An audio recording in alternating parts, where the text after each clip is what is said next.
Between 1832 and 1835, the cotton lands of Lowndes County, Alabama, lay like a pale, trembling sea under the sun, white, cracked, and streaked with iron-red clay that bled whenever it rained. The McCrary plantation stretched across that soil like a living wound, a line of whitewashed cabins, a main house set on an artificial rise, and beyond it, a stand of dying oaks whose branches seemed to hold up the sky itself. On certain days, when the air hung still, one could hear the faint hum of flies from the curing shed, or the thud of a pestle from the kitchen yard, followed by the long whistle of the overseer's cane slicing the air to remind the field hands of its reach. Everything on that ground seemed to breathe uneasily. Even the earthworms that surfaced after rain carried a sluggishness, as though the soil itself were too tired to live. If dark historical mysteries fascinate you, don't forget to subscribe to Virentoke and tap the bell icon, because the stories we uncover here are the kind that never appear in any history book. And tell me, where are you watching from? I love seeing how far our community of truth seekers reaches. Now, let's travel back to Lowndes County, Alabama, between 1832 and 1835, a time when the Cotton Kingdom reigned without mercy, and every cry in the night could be mistaken for a hymn. Let's uncover the truth behind the deaths that haunted the McCrary plantation and the woman they called the deliverer of both life and death. The McCrary estate was not among the grand ones. Its house was plain, with only 4 columns holding a roof that sagged slightly toward the west. Yet in that simplicity there was a kind of pretension, the mark of a man who wished to appear more righteous than he was. Colonel Abner McCrary had inherited both the land and its people from his father, a veteran of the Creek Wars, and prided himself on maintaining Christian order. His plantation ledger was neat and moralistic, each entry written in ink black as confession, births, rations, punishments. Every month ended with the same line, all souls accounted for. The slaves did not speak of souls. They spoke of breath, of who still had it, and who did not. Among them was Josephine Ward, a midwife whose presence was as old as memory. She was said to have been born on the same land she now served, though no one could prove it. Her hands were thin but strong, her hair bound in a white cloth that never seemed to stain, no matter the blood or smoke that touched it. To the women she delivered, she was a spirit of calm, the kind of silence that steadies a heart before dawn.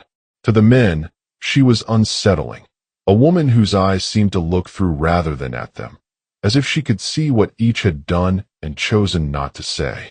No one remembered her ever laughing, nor weeping. She had outlived 3 masters and half the people in the quarters.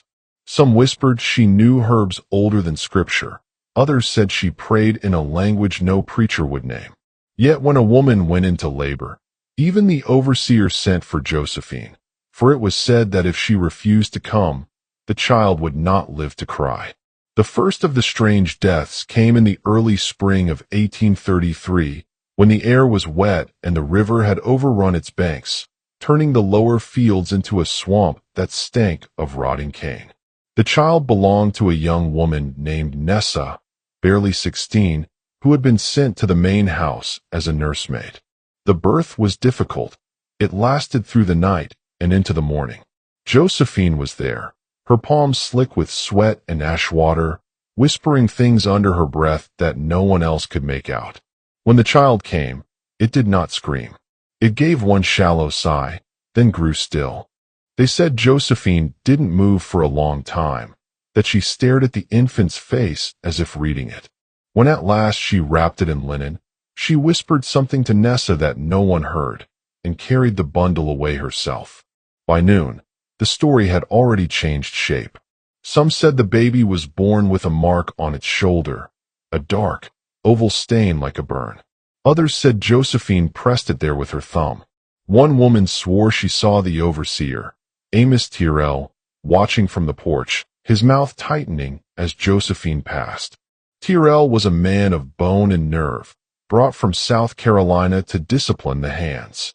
His reputation preceded him, He had broken a revolt near Camden and been rewarded for decisive measures.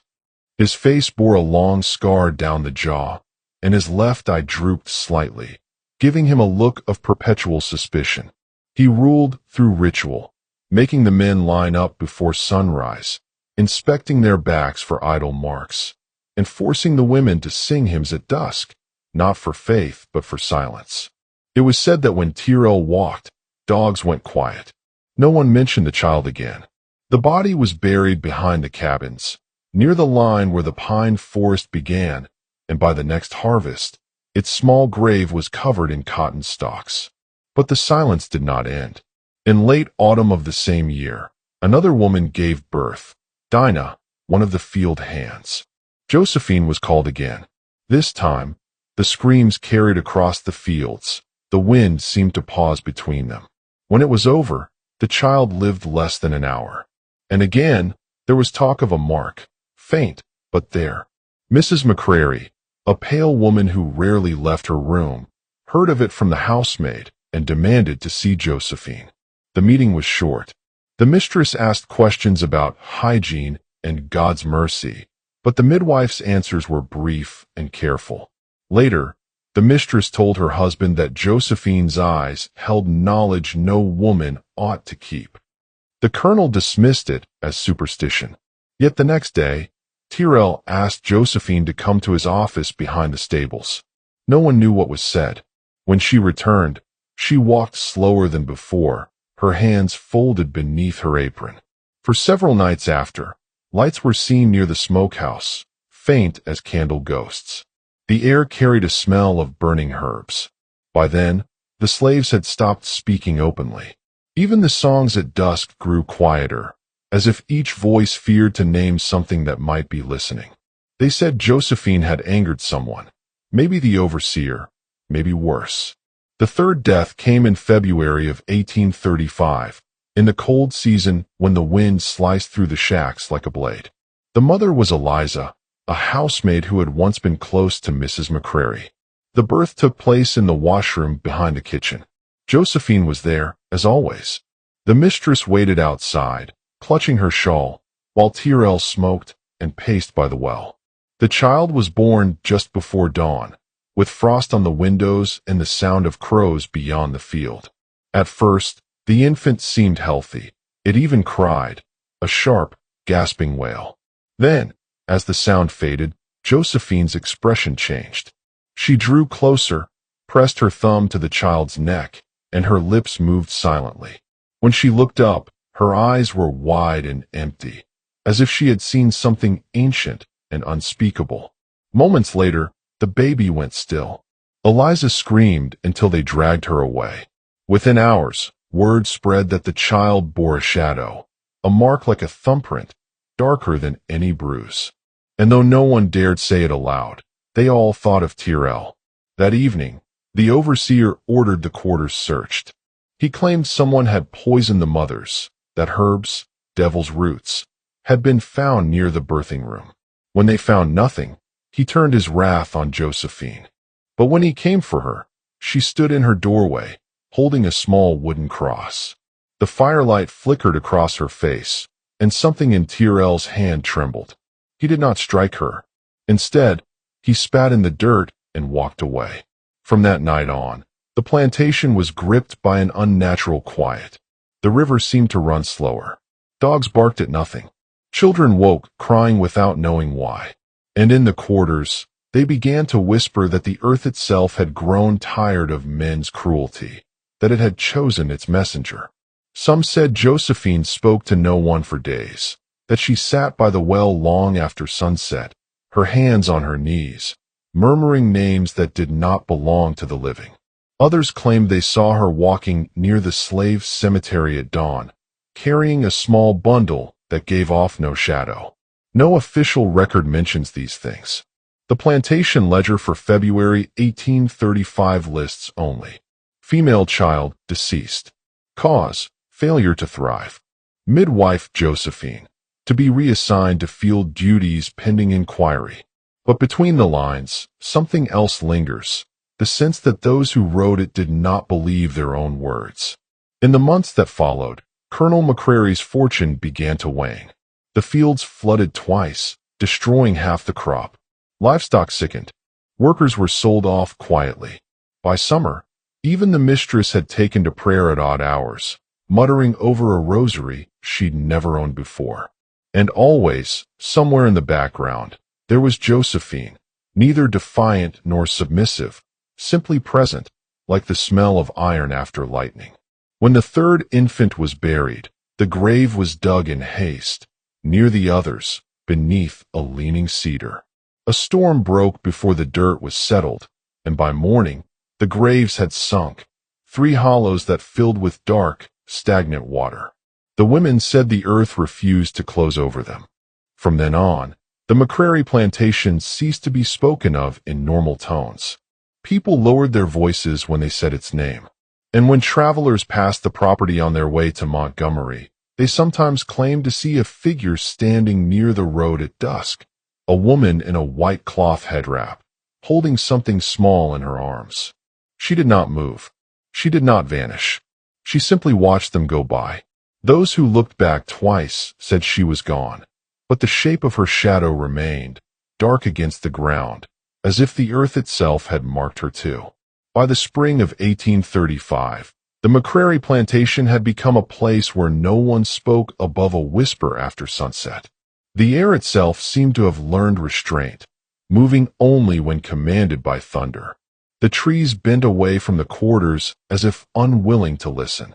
Every sound carried: the rattle of chains at the forge, the cough of a mule, the low cry of a woman putting a child to sleep, and somewhere in that stillness, the echo of the past deaths lingered like a fever that would not break. It was then that the talk began, not loud, but persistent, like wind through a keyhole. The hands said the 3 children who had died were all born of mothers who had once been summoned to the overseer's shed. No one dared name him, but everyone knew. Tyrrell's inspections of the women had been tolerated under the lie of discipline. He was careful never to be seen entering a cabin, only calling the women to his office by the stable after dark, under the excuse of questioning. When the third death came, the unspoken pattern turned visible, and Josephine's silence became unbearable to those who wished to believe nothing was wrong. By day she was sent to weed the upper field, working beside the others, her head bowed beneath the sun. Yet wherever she went, the work slowed around her. The sound of hoes striking soil fell out of rhythm, as if the earth itself listened when she moved. One afternoon, a young boy named Caleb dropped his tool and stared at her hands, the same hands that had touched the dead. He later told his mother that the skin around her thumbs looked darker than the rest, like they'd been burned from inside. Tyrrell began to take more notice of her. He would watch from the edge of the field, his eyes half-lidded, his jaw working the stem of a reed between his teeth. Once, as she passed, he said her name aloud, not in command, but in curiosity, as though tasting it. "Josephine." She did not answer. "Tell me," he said, "how many more you mean to bury?" Still she did not reply, only adjusted the cloth around her head and kept walking. The men nearby froze in place, unsure whether to move or not. Tyrrell laughed softly, spat out the reed, and turned away. That evening, he visited the colonel's office. The 2 men spoke in low tones. The window shutter cracked just enough for the glow of lamplight to spill onto the veranda. The conversation was said to have lasted an hour. By its end, Tyrrell's boots left a trail of mud across the floorboards, and the colonel's voice could be heard muttering, "Best to make an example. Fear breeds order." The next morning, a summons was sent. Josephine was to appear at the chapel, a small wooden building used once a week for Sunday lessons, and now repurposed as a place of inquiry. The slaves called it the schoolhouse, though few letters were ever taught there. Inside, the air was thick with pine tar and dust. A table stood in the center, with the colonel seated behind it and Tyrrell at his right hand. A Bible lay open before them. The preacher from the nearby parish, a pale man named Reverend Clay, had been invited to witness, for propriety, as the colonel explained. Josephine entered without hesitation. Her dress was plain, her feet bare. She neither curtsied nor looked away. The colonel began with formality, questions about her duties, the medicines she used, the prayers she recited. Her answers were simple, factual, stripped of tone. When asked about the infants, she said only, "They were born sick in the spirit." The colonel frowned. "And what spirit would that be?" "The one that took what wasn't his," she said. Tyrrell shifted in his chair. His knuckles tightened on the table. "She means the devil," he said with a grin that showed too much tooth. "Always does." But the Reverend's eyes flicked toward Josephine, uncertain. There was something in her voice that didn't sound like defiance, nor madness, but truth, a kind that made the walls of faith feel too thin. Afterward, they released her with no punishment, only a warning. The colonel wrote in his log that further mischief will result in removal. But the damage was done.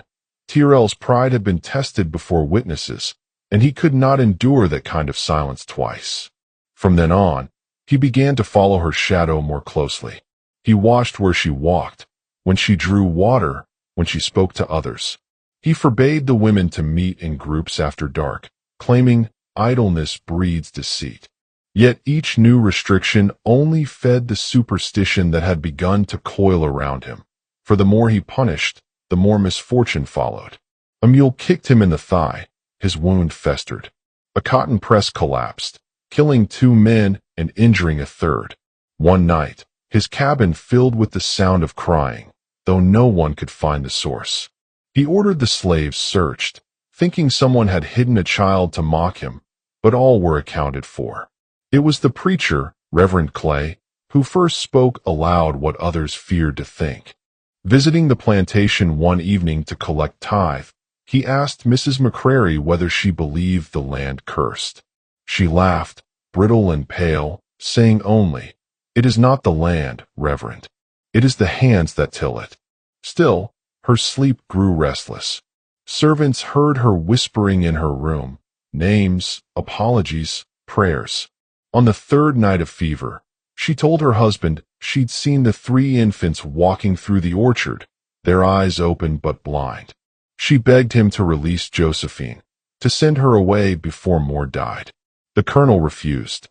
"That woman's the only one who knows how to stop the rot," he said. But Tyrrell disagreed. "It's her bringing the rot," he muttered. And when the colonel said he'd heard enough, Tyrrell left the room, his limp more pronounced than before. In the weeks that followed, a kind of invisible line divided the plantation. Those who still feared Josephine gave her offerings, bread, thread, dried herbs, left silently outside her door. Those who hated her crossed themselves when she passed.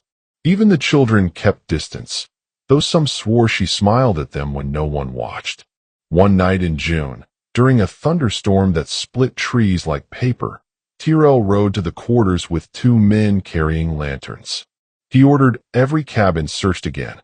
"The witch keeps charms," he said, "things taken from the dead."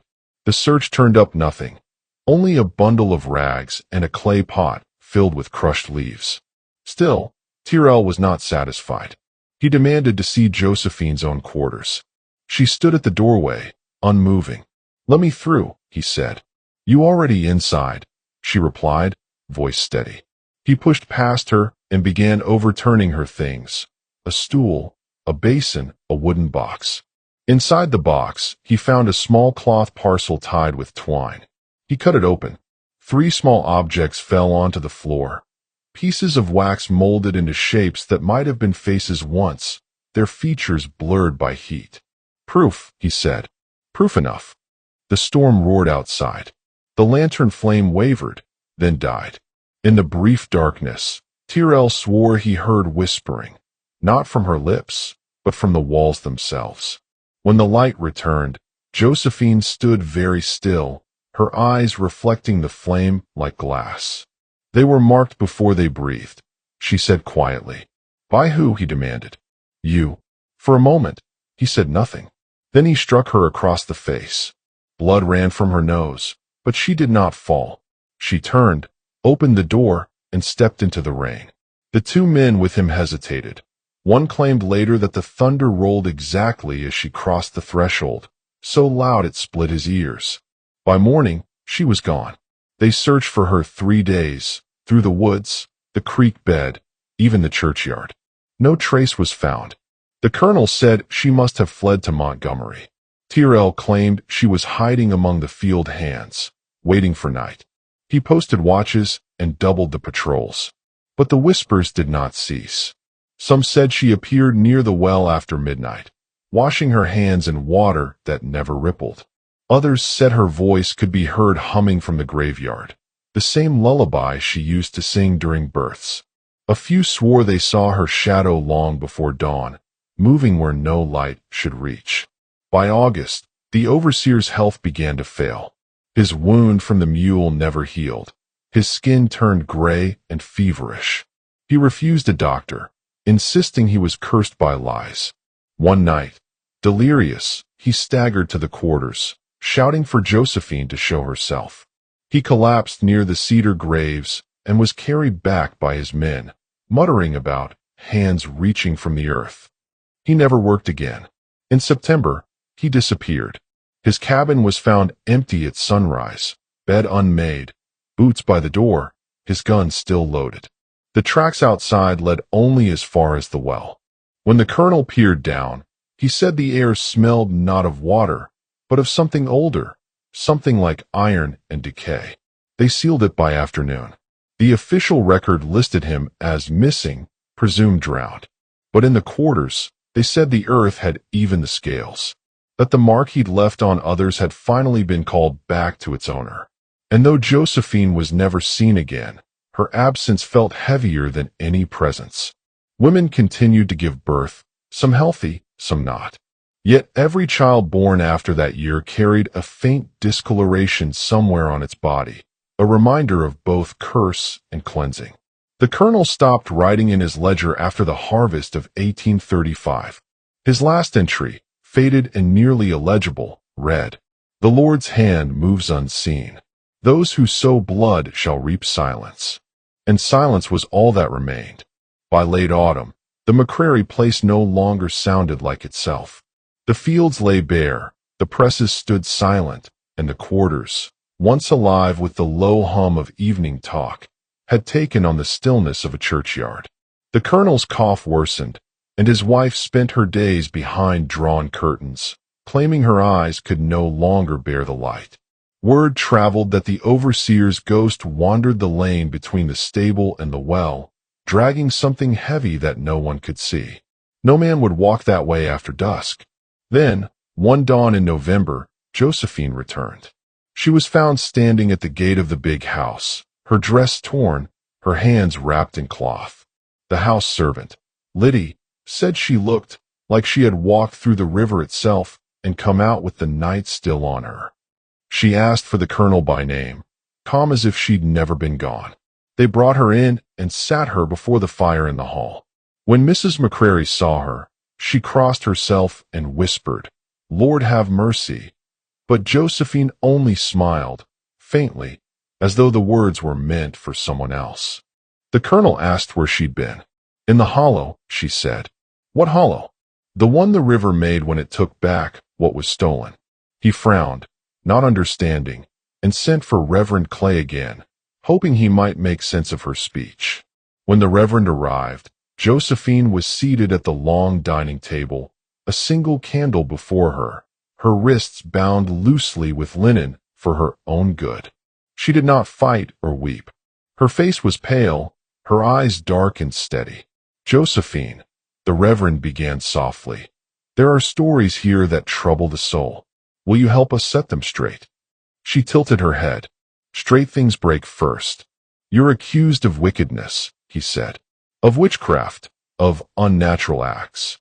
Her mouth twitched, not quite a smile. "Wickedness is what men call the mirror they don't like." The colonel rose from his chair. "Enough riddles. Did you harm those children?" Josephine looked toward the window, where the wind pressed against the shutters like a slow breath. "They were born already marked. I only sent them where the pain couldn't follow."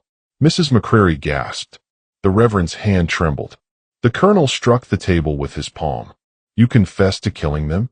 "No," she said, her voice low but clear. "I confess to seeing too much, to knowing what shouldn't be known." They kept her locked in the storehouse after that, under watch of 2 men at all hours. But even bound and guarded, she seemed to command the air around her. The guards said they heard voices at night, sometimes a woman's, sometimes a child's. One man swore he saw a light moving under the door, though no lamp was inside.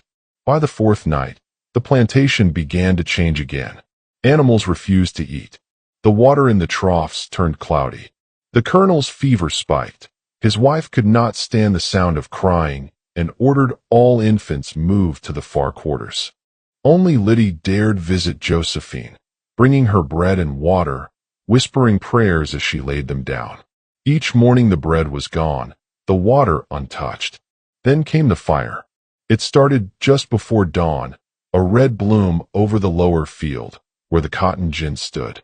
The wind was high, carrying sparks across the yard like rain of ash. By the time the men reached the storehouse, half the structure was already aflame. Someone shouted that Josephine was still inside. They tried to force the door, but the heat drove them back. The boards groaned, split, and fell inward. For a moment, through the smoke, they said they saw her standing, motionless, unburned, her face lit from below. Then the roof collapsed. When the fire died, they found no body, only the rope that had bound her wrists, charred but unbroken. In the ashes lay 3 small lumps of wax, half melted, faintly shaped like faces. The Reverend pocketed them without a word and later claimed he'd thrown them into the river, though some believed he kept them locked in his study as proof of sin, or perhaps of something holier. For days afterward, the air smelled of burnt cotton and sweet smoke. The slaves whispered that Josephine had gone into the earth to finish what she began. Mrs. McCrary took to her bed and would not rise again. She died before Christmas. The colonel followed in February, leaving no heir but a ledger of debts and one final note scrawled in his hand. She said the river would take back what was stolen. It has. After his death, the property was sold off in pieces. The new owners built a smaller house near the road, leaving the ruins of the old one to sink slowly into the ground. Travelers said that on certain nights, when fog lay heavy over the fields, a figure could be seen moving through the smoke, carrying a small bundle in her arms and singing in a voice neither young nor old. They said the song was one mothers once used to hush crying children, a tune without words, only hum and breath. Some called her a saint, others a curse. The story should have ended there. But in the spring of 1836, a letter arrived at the courthouse in Montgomery, addressed to Reverend Clay. It was unsigned, written in a careful, almost educated hand. It read, "I was delivered of a child near the river road. A woman came to me in the night and helped me. She said no name, only that I must let the child bear what its father would not. The mark is there, like a shadow. Tell them it is done."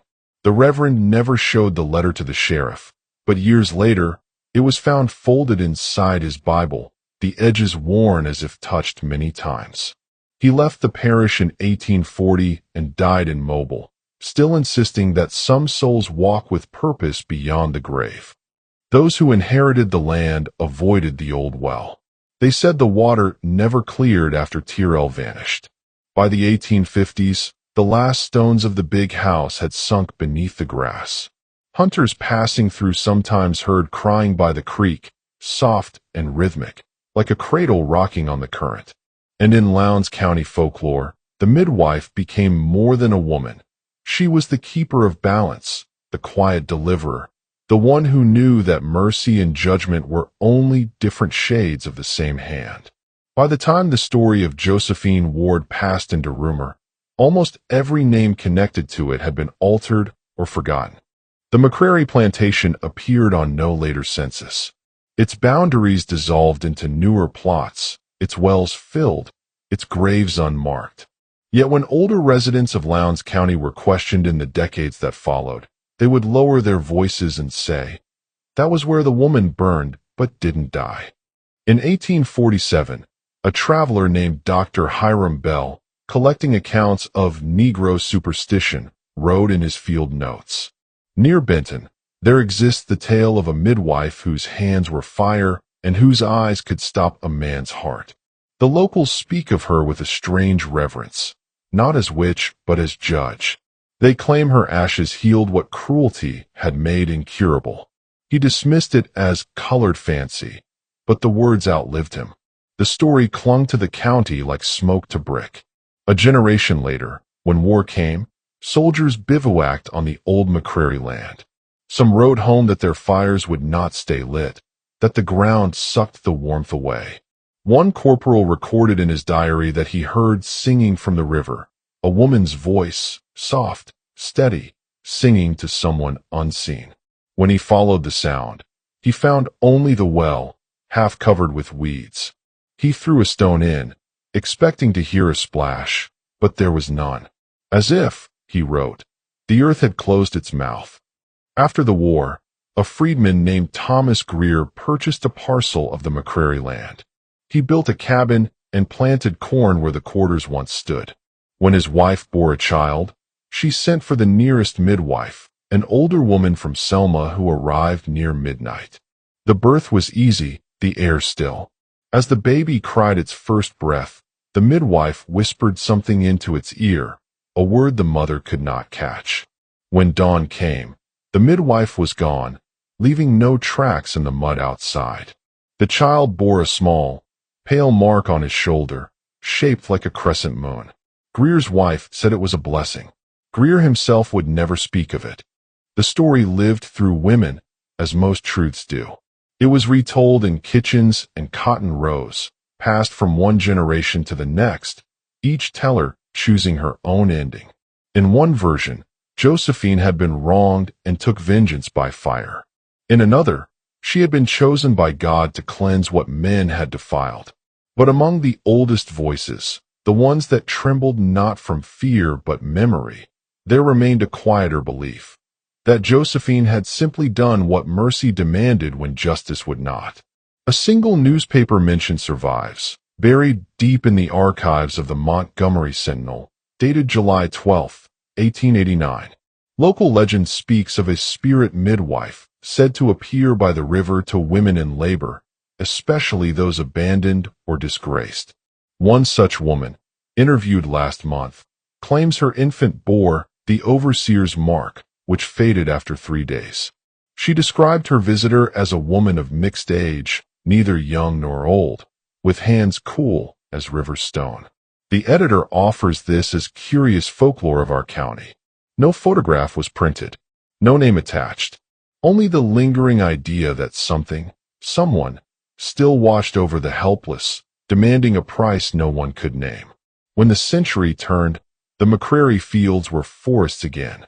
Children gathering berries near the river would sometimes find old iron nails bent into crosses, or smooth stones with lines carved faintly across them like veins. The elders would warn, if you find such a thing, leave it. That's her mark. But the children, not knowing her story, would pocket them anyway. In 1912, a schoolteacher collecting county lore asked a 90-year-old woman what she remembered of the burning woman. The old woman smiled and said, "You call it burning, child. We called it light."